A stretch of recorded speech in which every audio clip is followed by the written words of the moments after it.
Example 3.5ல இது ரெண்டையும் add பண்ண சொல்கிறாங்க. நம்ம ஆட் பண்ணிக்கலாம். PQ minus 1 plus 3PQ plus 2. இப்போ இந்த ப்ராக்கெட் எடுக்கணும்னா இதுக்கு முன்னாடி இருக்கிற நம்பரை நம்ம மல்டிப்ளை பண்ணோம். முன்னாடி இருக்கிற நம்பரை ப்ளஸ் 1 கன்சிடர் பண்ணிங்க. ஏன்னா இங்கே ப்ளஸ் இருக்குது. ப்ளஸ் 1 கன்சிடர் பண்ணால் 1 இன்ட்டு 1 1 இன்ட்டு PQ அப்புறம் ப்ளஸ் இன்ட்டு மைனஸு 1 இன்ட்டு 1 1 புரியும் நினைக்கிறேன். இங்கே ப்ளஸ் 1க்கு தான் கன்சிடர் பண்ணிங்கன்னா plus 1 into plus 1 into PQ வச்சுங்களா. Plus into minus 1 into 1 1. இதை கன்சிடர் பண்ணிங்கன்னா தான் ஒரு ப்ராக்கெட் ரிமூவ் பண்ணால் வேறு வழி இல்லை. ஓகேங்களா, அப்படி தான் எடுக்கணும் வெளியே. இங்கே நம்பர் 1க்கு தான் கன்சிடர் பண்ணிங்க. இப்போ இங்கேயும் அதே தான். Plus into plus 1 into 3 1 into PQ அப்புறம் ப்ளஸ் இன்ட்டு ப்ளஸ்ஸு 1 இன்ட்டு 2 இப்படி எழுதுனா தான் கொஞ்சம் குழப்பமாக தெரியும் உங்களுக்கு. ஆனால் இப்படி பண்ணால் தான் கொஞ்சம் அந்த ப்ராக்கெட் ரிமூவ் பண்ணுறது ஈஸியாக இருக்கும்.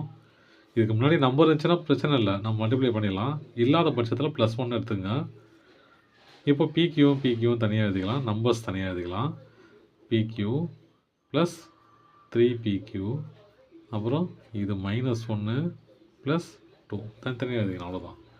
இப்போ என்ன பண்ணலாம், PQவும் ஆட் பண்ணிக்கலாம் இல்லையா. ரெண்டு ஒரே டேர்ம் தானே. அப்போது 2 டேர்ம்னா இது ஒரு PQ, இங்கே 3PQ, அப்போது 4PQ. இது 2 -1 என்னது 1, அப்போது ப்ளஸ் 1. இப்போ இது ரெண்டையும் ஆட் பண்ணோம் இல்லையா. அப்போது 8x ப்ளஸ் 3 ப்ளஸ் 1 - 7x. இங்கே 1 கன்சிடர் பண்ணிங்கன்னா ப்ளஸ் 1 கன்சிடர் பண்ணிங்கன்னா இதுக்குள்ளே இருக்கிற எந்த ஒரு சைனும் மாறாது இல்லையா. இங்கேயும் அதே தான். இங்கே ப்ளஸ் 1க்கு தான் கன்சிடர் பண்ணிங்கன்னா இது உள்ளே மல்டிப்ளை பண்ணுறதுனால எந்த சைனும் மாறாது. இங்கே மைனஸ் இருந்தால் தான் பிரச்சனை. இங்கே ப்ளஸ் இருக்குதுன்னா நீங்கள் டேரெக்டாகவே ஆட் பண்ணிக்கலாம். 8x plus 3 plus 1 - 7x. X தனியாக எழுதிக்கலாம், நம்பர்ஸ் தனியாக எழுதிக்கலாம். 8x - 7x இது ப்ளஸ் 3 ப்ளஸ் 1. இப்போ என்னன்னு பாருங்கள். இது எப்படி எழுதலாம். 8 - 7 வெறும் எக்ஸு, 3 + 1 4.